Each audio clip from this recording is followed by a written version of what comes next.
E aí, pessoal, tudo bem? Raul Lobato aqui falando para vocês. Hoje o assunto é seríssimo. Nós vamos falar sobre algo que todos nós fazemos, mas que às vezes a gente não imagina que isso possa causar dor no corpo. Nós vamos falar sobre sono. O sono do seu paciente, ele é um sono bom? Ele é um sono adequado? Nós vamos entender hoje por que o sono pode causar dores por todo o corpo. Vamos mostrar artigos científicos falando sobre esse assunto, que é um assunto tão bom da gente falar, tão bom da gente ver e que pode ser a diferença ali, entre a cura e a doença do seu paciente. Para isso, eu vou começar a reproduzir aqui uma telinha. Você sabia que existe uma molécula que a gente ingere e essa molécula é o triptofano? O triptofano ele vai ser convertido em melatonina, que é o hormônio que vai dar aquela qualidade de sono, vai deixar aquele sono mais profundo, vai fazer com que a gente chegue até o último nível de sono, a gente vai ver isso aí já já. E também ela pode se transformar em serotonina. E essa serotonina é ela que vai deixar a gente naquele estado legal, naquele estado bom durante o dia. Durante o dia, a serotonina é o hormônio do dia e a melatonina é o hormônio da noite. Raul, e onde são produzidos esses hormônios? Onde é convertido o triptofano em melatonina, em serotonina? É isso que a gente vai ver já já. Vou reproduzir uma tela aqui para vocês agora. Olha só o que a gente acabou de falar. O triptofano ele pode se transformar em serotonina ou melatonina, tá certo? Vou até dar um zoom. Pessoal, a serotonina, simplesmente, ela tem vários e vários fatores. Ela vai atuar nos movimentos do intestino, vai regular o humor, vai regular a náusea, vai regular o sono, a coagulação sanguínea, vai regular a saúde óssea e a função sexual, inclusive. Então, o que isso nos diz? Raul, a serotonina, onde é que ela é produzida? Ela é produzida, pessoal, simplesmente quase 90% da serotonina no nosso corpo ela é produzida no intestino.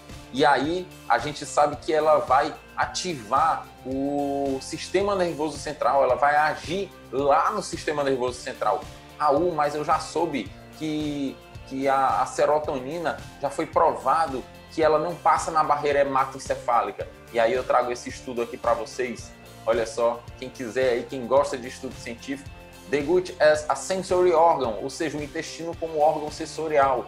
Ele vai fazer aqui uma imagem review e essa imagem review vai mostrar simplesmente que a serotonina ela não passa pela barreira hematoencefálica, mas ela, através do nervo vago, olha, isso aqui é o nervo vago da gente, através do nervo vago, ela vai conseguir passar os metabólitos para o sistema nervoso central e a serotonina vai ser formada lá no sistema nervoso central. Ou seja, isso diz que, apesar da serotonina não conseguir passar por essa barreira hematoencefálica, ela consegue sim atuar a nível cerebral, porque quando ela é formada no intestino, o intestino entende o sinal de que ela está sendo formada e o cérebro consegue formar também a sua própria serotonina através vamos dizer, que a serotonina, ou seja, o muro, ele não consegue ser transportado, mas a gente consegue transportar os tijolos, consegue transportar o cimento, a areia. Então, fazendo uma analogia,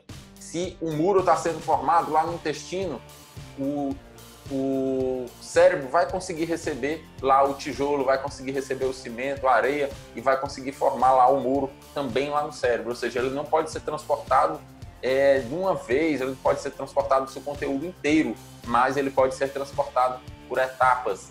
Isso aí é só um dos fundamentos que a gente consegue ver por aqui. E o que a gente pode falar mais sobre isso? Se a pessoa produz uma quantidade boa de serotonina, significa que o intestino está funcionando bem, mas isso pode acontecer o contrário, a pessoa não conseguir formar serotonina. Ela pode também, claro, se ela não consegue formar serotonina, ela não pode também formar a melatonina, que vai dar aquela qualidade de sono. E o sono é o que vai trazer o equilíbrio para a gente. Quais são as fases do sono, Raul? Simplesmente, há muitas fases, 4 fases do sono. A gente não precisa saber todos os detalhes dela, mas a última fase é o sono REM, que não é aquela banda famosa, a REM, é o Rapid Eye Movement, ou seja, Rapid Eye Movement, ou movimento rápido dos olhos, a fase onde os olhos ficam com aquele tremor, é a fase onde o sono está mais profundo. E nessa fase é onde ocorre a liberação do GH, o hormônio do crescimento, também da leptina, que é o hormônio da saciedade. Isso significa que se o seu paciente ele não dorme direito, ele não tem saciedade, ele tem uma ansiedade muito grande. Se ele não produz GH, então ele não tem também uma construção muscular ou os lipídios dele não são consumidos como teriam que consumir, ocorre o acúmulo de lipídios, porque o GH é lipidogênico e ele vai promover também a recuperação muscular. Ou seja, a gente tem que passar só 5% do sono na primeira fase, na fase número 1. Depois a gente passa uma grande quantidade do sono na fase número 2, é quando baixa a frequência respiratória, baixa a frequência cardíaca, e a fase 3 é somente uma fase de transição, e o movimento final, tudo que tem que acontecer é nessa fase 4, tá certo? A gente não vai entrar em detalhes, mas o recém-nascido, ele não produz tanta melatonina, ele tem que passar pelo sono da mãe. Então, assim, se tudo está acontecendo bem, se tudo está bom, a melatonina está sendo bem produzida, a pessoa fica aqui, ó, como está dizendo o Raul, meditando lá, ó, em equilíbrio, está meditando lá, tá ficando em paz, e você consegue ter o corpo regulado, se você tem um sono bem regulado, tá certo? Mas e aí, se isso está ruim?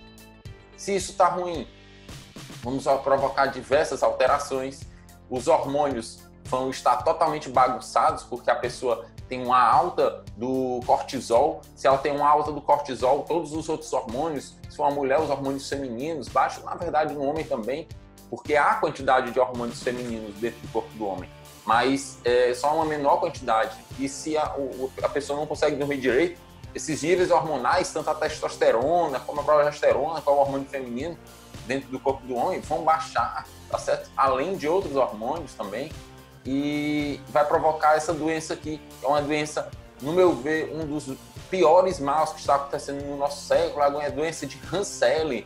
E a doença de Hansen nada mais é do que o estresse, só que ele é o estresse muito crônico, e já foi provado, pessoal, através desse outro estudo aqui. Olha só, ele está falando da flora intestinal, os mestres da fisiologia. Simplesmente ele, em outra imagem review, aqui contém nesse artigo, a gente vai mostrar, ó, olha só, que uma flora intestinal alterada vai provocar, ó, inflamações crônicas. Isso é uma inflamação crônica chamada a inflamação crônica subclínica. Ela é subclínica porque não adianta, não tem exame no mundo que você vai fazer que vai sair essa inflamação subclínica.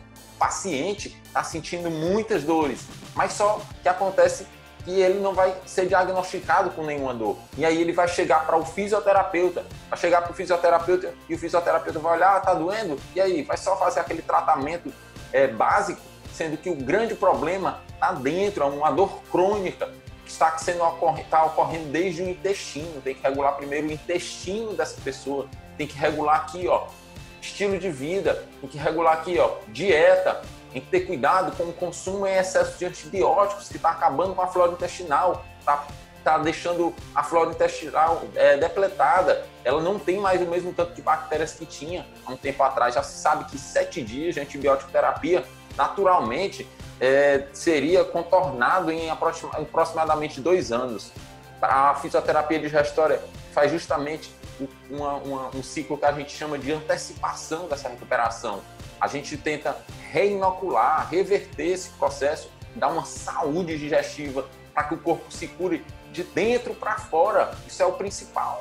Então, a gente tem que ter muito cuidado também com essas disfunções metabólicas. Isso está tudo sendo trazido por uma revisão sistemática. Não sou eu que estou falando. É um dos maiores journals do mundo, tá certo? E é uma publicação aí de 2013 da Nature de microbiologia. Não é uma publicação nova, mas é uma publicação que eu simplesmente adoro, porque esse cara aqui, ele tá assim vermelhinho, não é manchinha de ketchup, não é manchinha de sangue, ele tá com dor, desculpem a tosse, ele tá com dor, tá com muita dor, e isso vai aparecer no seu dia a dia aí, no seu consultório. Então, continuando aqui, a fase, a doença de Hansen, que é o estresse, ela tem 3 fases. para que você possa reconhecer isso aí no seu consultório. A primeira fase desliga a área frontal do cérebro, a área cortical, e essa área ela vai afetar a moral e a razão e o julgamento das pessoas. Ou seja, às vezes a pessoa está com aquela reação muito exacerbada, qualquer coisa irrita aquela pessoa e ela sai brigando com todo mundo. Se não tiver uma vontade, um controle daquilo ali, é lógico que existe a área do desenvolvimento pessoal que vai trabalhar isso, mas se não tiver aquele ímpeto, a pessoa não consegue controlar aquele ímpeto, ela simplesmente pode já estar com um sintoma da fase aguda do estresse. A primeira fase ainda tem cura, ainda tem como reverter, tem que rever todos aqueles aspectos que a gente acabou de falar, tá certo? Por outro lado, ativa a atitude física, ou seja, a pessoa quer partir logo para briga, né? Ação através da secreção da adrenalina, outro hormônio muito secretado nessa fase é o cortisol. Se secreta cortisol, que é abaixo de todos os hormônios. O cortisol que é secretado lá pela glândula suprarrenal, que fica ali em cima do rim, e aquela glândula, ela pode entrar em falência. A pessoa passa assim muito tempo secretando cortisol, chega uma hora que o corpo não aguenta mais secretar cortisol, e aí para de secretar cortisol, entra numa estafa de suprarrenal. A gente tem que saber disso tudo. Tudo isso a gente passa no curso de fisioterapia digestória. Então, olha só, fica atento. Vai ter live aí toda quinta vai ter live. 7 horas da noite, 19 horas vai ter live. Lá no Instagram, no canal do YouTube, se inscreve para receber essas lives, hein? A gente vai passar todo esse mês aí fazendo lives, todo esse mês de maio fazendo lives. Outras alterações que são identificadas também nessa primeira fase são a supressão da resposta inflamatória imunológica, da digestão, da reprodução e do reparo do crescimento. Ou seja, pessoal, a pessoa tem um aumento de frequência cardíaca e respiratória, não consegue controlar direito as inflamações, tem um sistema imune suprimido, entendeu? Então a pessoa está passando por diversos problemas na vida e não está sabendo que isso tudo é por causa de uma doençazinha chata. A primeira fase, fase do alarme, do estresse. São realizados na segunda fase reparos dos danos produzidos na fase de alarme, associada a uma redução do cortisol, ou seja, a pessoa foi lá no médico. Teu cortisol está baixo, então tu está bem. Negativo. E se tiver com estafa, certo? Se o cortisol já tiver entrado numa estafa, já tiver entrado numa fase que é depois da fase do alarme, isso aí a gente tem que considerar também. É uma fase de transição. O que tem na fase de exaustão? Nessa fase de exaustão ocorre uma persistência dos sintomas da fase 1, ocorre uma baixa da imunidade e depois uma baixa das funções orgânicas, sendo incrementadas uma queda de todos os hormônios anabolizantes, ou seja, a pessoa começa a engordar até mesmo sem querer, diminui potência, diminui libido, porque o cortisol já fez com que todos os outros hormônios baixassem. Então, estão aqui exacerbados a fadiga, miocardiopatias, úlceras gástricas, diabetes, tudo isso aqui também já está correlacionado cientificamente, a gente mostra isso, vamos mostrar em todas as lives. Doenças cardiovasculares, diabetes tipo 1 e diabetes tipo 2, tudo isso já está correlacionado cientificamente com o microbioma humano. A gente vai falar disso muito para vocês, tá certo? Vamos falar muito. Só acompanhar aí todas as lives. Após os 45 anos, a gente tem uma baixa naturalíssima da melatonina, né? Depois dos 45 anos, ela vai cair 10% a cada década. E após os 60 anos é necessário uma suplementação de melatonina para que a pessoa consiga dormir direito, para que ela consiga ir até a última fase do sono. Se ela não for até a última fase do sono, ela começa a acordar cansada e vai entrar naquele nível do estresse. E aí pode provocar todas aquelas pausas hormonais, a antecipação de todas aquelas pausas hormonais que a gente já conhece. Não conhece? Quais são as pausas hormonais que existem no corpo? Reabrir aqui para mim. Então, você já conhece quais são todas aquelas pausas hormonais que se pode ter no corpo? Na verdade, a gente fala disso, de pausas hormonais, mas não sabe. Existe menopausa, adrenopausa, somatopausa, tireopausa, melatopausa, eletropausa. Ou seja, se a pessoa tem uma melatopausa, é uma pausa simplesmente da melatonina no corpo, vai ocorrer o distúrbio do sono e todas as suas consequências, as consequências da insônia, a falta daquele sono restaurador, né? A pessoa vai ter aquele cansaço quando acorda. A melatonina ela é produzida na glândula pineal, né? Com a serotonina e o GH, ou seja, serotonina, GH, já falamos de tudo isso, e a gente já sabe que ela vai ser produzida lá junto com a melatonina, porque tudo vem do mesmo composto, a serotonina e a melatonina vem do triptofano. Então, já sabe disso.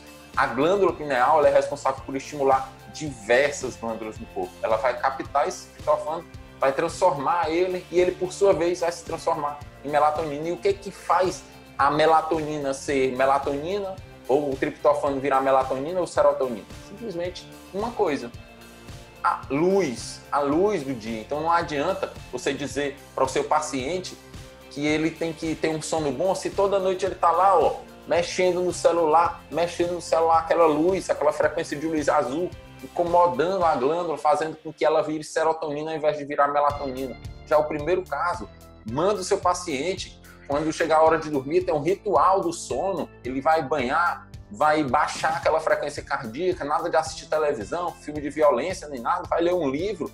A própria atitude de ler um livro vai estimular que a melatonina vá sendo produzida. E a luz indireta, ela tem que estar baixa, não uma luz azul, mas uma luz com essa frequência de luz azul suprimida. Já tem alguns celulares até que suprimem essa frequência de luz azul. Então, se a pessoa gosta de ler, já existem alguns tipos de Kindle, de leitores de livro, que suprimem essa luz azul.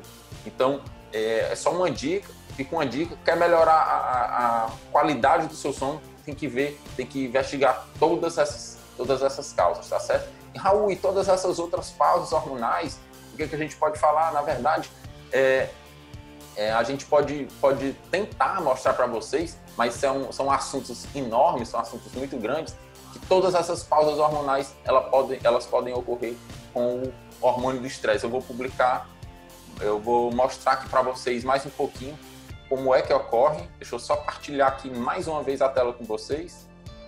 Então, olha aqui, o que a gente pode ver aqui.